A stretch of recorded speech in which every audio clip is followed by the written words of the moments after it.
Hey, what's up, guys? Thanks for stopping by the channel. So, the year 2019 is quickly coming to a close. I can't actually believe we're about to enter the year 2020. But as such, it's time for the annual year end State of the Watch Collection video.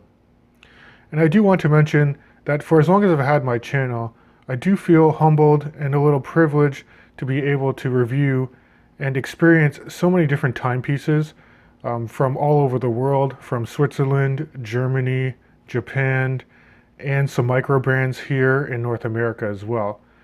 And one of my experiences I've taken away from this too is I'm a bit of a watch flipper. I think for this year end collection, it's very different from last year's. And I think the only piece that stayed with me since the inception of my channel is this guy here. This is my trusty Glycine Combat Sub, which is the first Swiss automatic watch I purchased. It's a very good 200-meter dive watch with a slim profile that I think you can dress up a little. And this Glycine Combat Sub comes in multiple colorways as well. So if you guys are interested, I recommend you check them out. You can get them on the used market for around or even lower than $500. So this Seamaster is the recently discontinued version from 2017. It doesn't have a wave pattern. It's got a very clean blue glossy dial, really nice contrasting applied white indices, and an understated blue ceramic bezel, which I really enjoy. On top of that, I really love the bracelet on the Omega Seamaster, and I actually went so far as to upgrade the clasp, because this clasp isn't what you find with these models. It has the push button here that gives you incremental adjustment, and this is found on the Seamasters that are currently available on the 25th anniversary edition.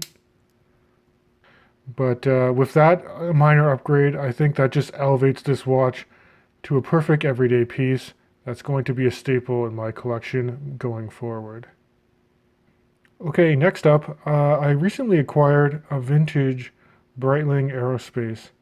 I think this version hails between the mid-90s, and the case is in titanium, and it even has these gold rider tabs here for this really nice bi-directional pilot-style bezel.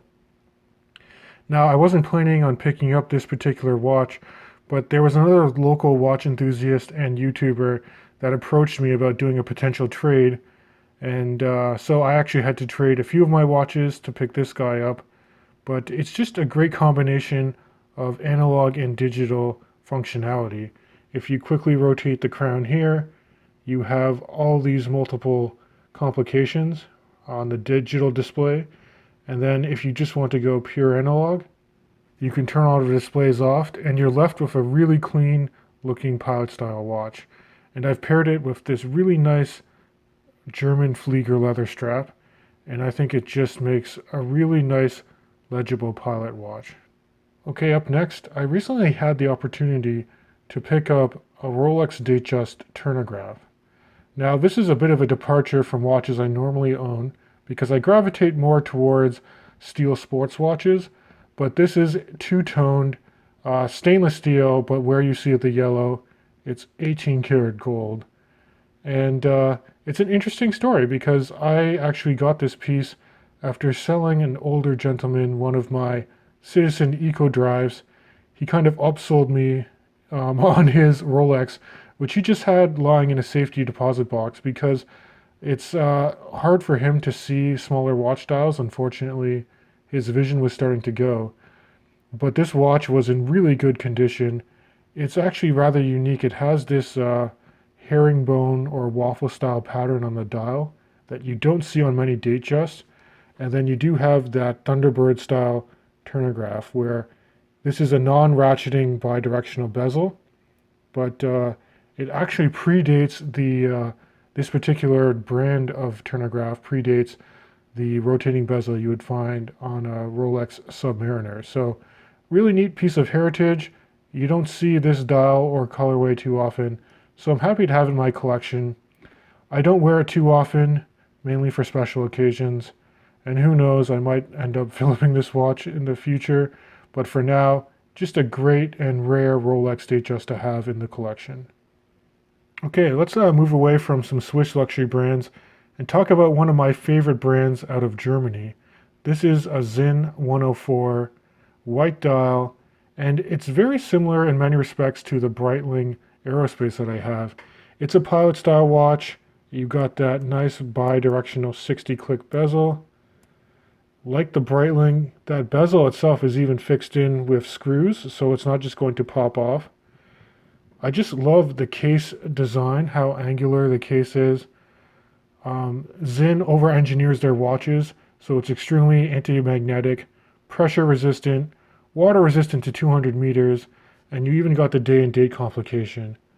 On top of that, Sinn also has the display caseback with that beautiful gold rotor.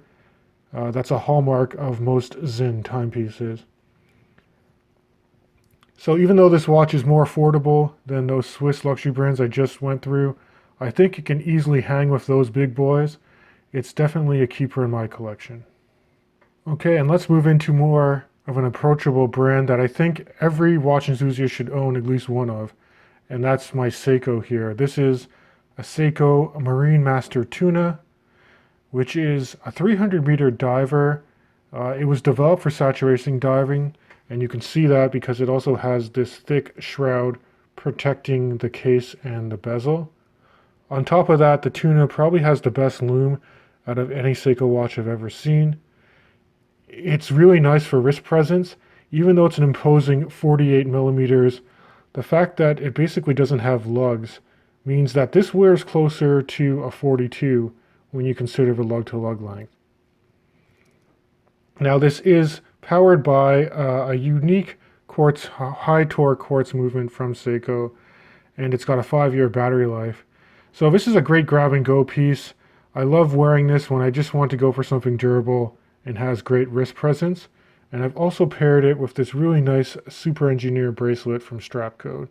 I just think really completes the tool and utilitarian aspect of this watch.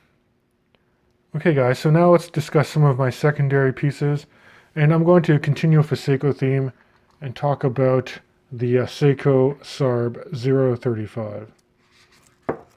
So honestly, this watch I think is just beautifully finished and can rival anything that a Swiss brand can put out. These were recently discontinued, and they're trending around 500 US dollars, but for that money, I mean, just look at how beautiful this watch is. Beautiful dolphin style hands with a needle seconds hand, multi-faceted indices that just grab and play with the light really well, and even the case finishing, really nice transitions between brushed and polish, a decent bracelet, and you even get a display back showcasing the Seiko 6R15 movement, which is a mid-tier movement from them. It has a 50-hour power reserve. It's got the DiaShock system, and I think it's just a good workhorse movement and suits this particular watch very well. Okay, so I got another Seiko Prospex diver. This one is nicknamed the Nemo. This is actually a limited edition turtle. And what makes it limited edition isn't actually that much. I mean, you do get this beautiful sunburst orange that you would typically find on like an orange monster or an orange samurai, but it's rather unique to the turtles. And then you also get this pill style date magnifier. So it's a big cyclops that covers not only the date, but also the day complication. So very nice legibility on this watch. I do think they've done some improvements on the indices as well. Just the surrounds that encapsulate those indices are really nicely applied. Bezel action and alignment on this one, it's pretty good compared to most Seikos, and it's just something different. You don't get to play with this type of colorway too often. So I'm happy to have the Seiko Nemo turtle in my collection. Okay, so I got another Sinn in my collection. This is the Sinn 556, and it's also a pilot style watch. It's a smaller proportion watch, coming in about 38 millimeters, but extremely legible dial. You have matte black dial with white indices and handset, and it's just super clean. It's super symmetrical. Some people would liken this kind of to a Rolex Explorer, but you also get the date aperture, which is very tiny, but it doesn't affect the symmetry of this watch. And I really, really like this H-Link bracelet that Zin has on this watch. Tough as nails. You have hex screws on each side of the links to size it. And then you also have that gold rotor and display back like you do on my Zin 104. So another great piece from Zin.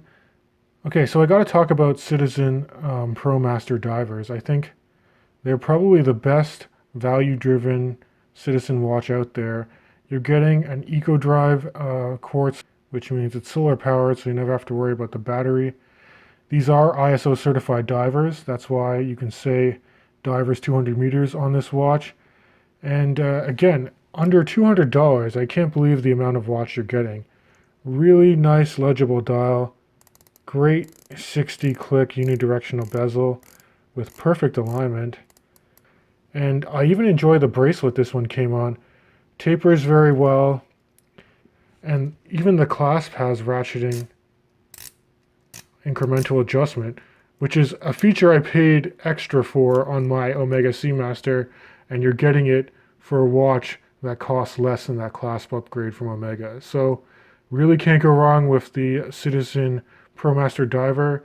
I've had the blue dial ProMaster diver in the past, but that one came on a rubber strap. This one sits very comfortably on my wrist, and it's just a good grab and go watch. Okay, so next I got a couple of Steinharts I want to share with you. I recently did a video where I compared the two I'm going to discuss right now. This one is an Ocean One Vintage Edition that is a homage to a Rolex reference 61 or 6200, I can't quite remember.